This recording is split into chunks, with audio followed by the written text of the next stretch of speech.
नमस्कार बच्चों, आज हम आपके पाठ्य पुस्तक का पाठ 6 पढ़ेंगे। लुई ब्रेल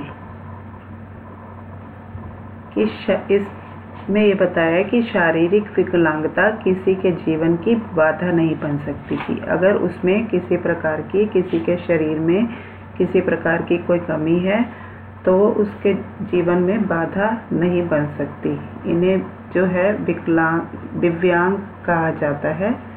ऐसे व्यक्ति परिश्रम और लगन से किसी भी चुनौती का सामना कर सकता है और वह दूसरों के लिए प्रेरणा तो बनता है। प्रेरणा की अगर उसके जीवन से दूसरे लोग जो हैं वो प्रेरणा लेते हैं, शिक्षा लेते हैं और समाज के अन्य दिव्यांगों के लिए भी एक नई राह बना देता है। तो उसमें कि जो लोग जो हैं दूसरे जो हैं वो भी अपने आप को असहाय ना समझकर उसके जीवन से प्रेरणा लेकर वो कार्य कर सकते हैं। तो इसका नाम जो है पाठ का लुई ब्रेल। ब्रेल लिपि के बारे में आप जानते हो, जो कि देख नहीं पाते वो इस ब्रेल लिपि के द्वारा अपना जो है पढ़ाई कर सकते हैं। तो आइए इसके बारे में जानें।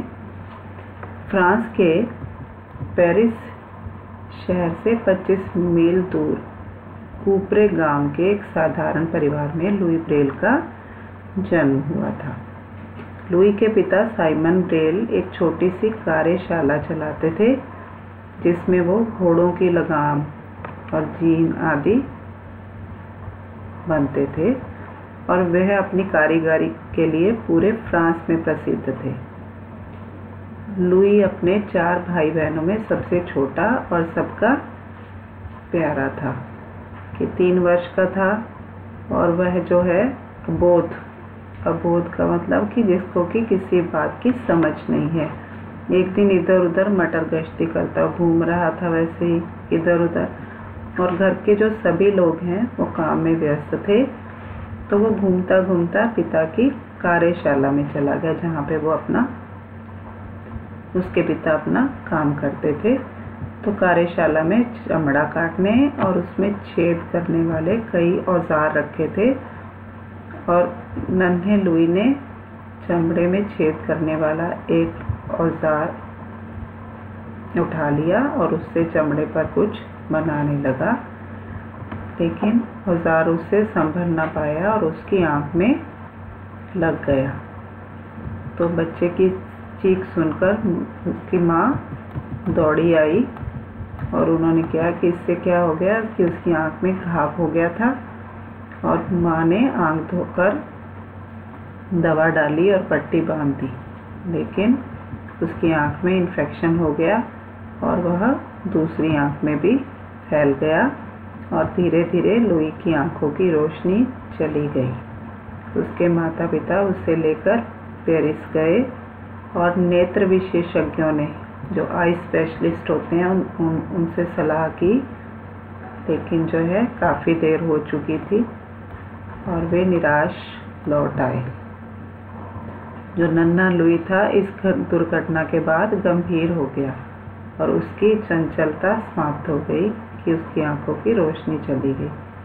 लुई के माता पिता उसके भविष्य को लेकर चिंतित हो उठे, किंतु उन्होंने हिम्मत नहीं हारी। वे नहीं चाहते थे कि लुई अपने कामों के लिए दूसरों पर आश्रित रहे, कि उसका जो काम है वो दूसरों पर निर्भर रहे अपने कामों के लिए। तो उसे सदैव अपना काम स्वयं करने के लिए प्रोत्साहित करते थे, मोटिवेट करते कि जहाँ आपको अपना काम खुद करना चाहिए। पिता ने उसे चमड़ा पॉलिश करना सिखाया। लुई माँ के कामों में उनकी मदद करता था और 6-7 वर्ष की आयु में वह छड़ी की सहायता से गांव में घूमने लगा। तभी कूपरे के चर्च में नए पादरी जैक्विस बेलुई आए।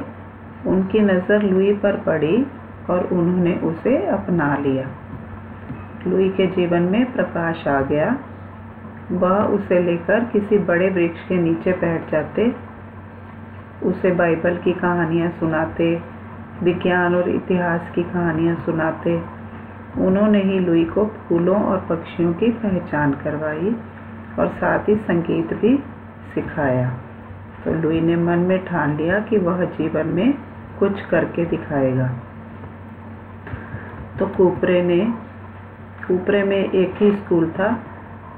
पादरी जो थे उन्होंने स्कूल के अध्यापक से बात करके उसे स्कूल में भर्ती करवा दिया। तो जब पहले जब वो स्कूल में गया तो वो अन्य सामान्य बच्चे जो थे उनसे सहमा रहता, किंतु धीरे धीरे उसने अपनी प्रतिभा से सबको प्रभावित कर लिया। उसकी याददाश्त पहले ही बहुत तेज थी, लेकिन जब वो अभ्यास करता रहा तो वो और भी अच्छी हो गई। आगे की पढ़ाई के लिए पादरी जैक्विस पेलुई ने पेरिस के अंध विद्यालय, जो कि अंधे लोगों के लिए, दृष्टिहीन लोगों के लिए जो विद्यालय बना था, उसमें लुई का दाखिला करवा दिया। वहाँ भी लुई ने अपनी असाधारण योग्यता और विनम्र व्यवहार से सभी को प्रभावित किया। लुई हाथ के काम में बहुत दक्ष था। हाथ के काम का कि जो कि काम करने वाली, जिस तरह की चीज़ें हाथ से बनने वाली जो चीज़ें थी उनमें बहुत ही दक्ष निपुण था। और पहले ही वर्ष में लुई को सबसे अच्छी बुनाई और चप्पलें बनाने के लिए पुरस्कार मिला। शाम को लुई वहाँ संगीत सीखता था। उसने अनेक वाद्य यंत्र बजाने सीख लिए, किंतु सबसे अधिक आनंद उसे पियानो बजाने में आता था। और लुई अपने नए स्कूल में बहुत ही खुश था। किंतु एक बात लुई को बहुत खटकती थी, क्या कि दृष्टिबाधित छात्रों को पढ़ने में बहुत मुश्किल होती, कि जिनके पास दृष्टि नहीं है, जो देख नहीं पाते, उनको पढ़ने में बहुत ही मुश्किल थी। और ऐसे छात्रों के लिए कोई पुस्तकें ही नहीं थी। उनको पढ़ पाने का केवल एक ही तरीका था कि हर अक्षर को कागज पर उभार कर छापा जाता था, जिसे वे छू कर महसूस किया करते थे। लेकिन इस विधि से अक्षर सीखना और पढ़ना उनके लिए बड़ा कठिन था। तो लुई ने इस समस्या को दूर करने का निश्चय किया। तभी सन 1821 में चार्ल्स बारबियर नामक फ्रांसीसी सज्जन अंध विद्यालय में आए। उन्होंने सैनिकों के लिए रात के अंधेरे में संदेश पढ़ने के लिए एक लिपि तैयार की थी। तो उन्होंने अपनी लिपि का प्रदर्शन किया। इस लिपि में वे मोटे कागज पर कुछ रेखाओं और बिंदुओं को उभारा जाता था, जिससे सैनिक रात के अंधेरे में स्पर्श से संदेश पढ़ लेते थे। तो जब उन्होंने इसको दिखाया कि इस तरह से हम जो है संदेश लिख सकते हैं, स्पर्श मतलब छू कर उसको जो है संदेश को पढ़ लेते थे, तो लुई को अपनी मंजिल दिखाई देने लगी। तो उन्होंने भी जो है इससे संदेश सीख ली, प्रेरणा ली कि जो इसी प्रकार जो है मैं उनके लिए लिपि बना सकता हूँ कि किस तरह जो है वो दृष्टिहीन लोग इसको आसानी से पढ़ पाएँ। तो लुई ने मोटे कागज़ पर 6 बिंदुओं का एक नमूना पेंसिल से बनाया, और यह नमूना ठीक उसी तरह का था जैसे लूडो के पास से होते हैं, जो उसकी गोटी होती है किस सतह पर होता है कि वहाँ पर जो है नंबर छपे होते हैं।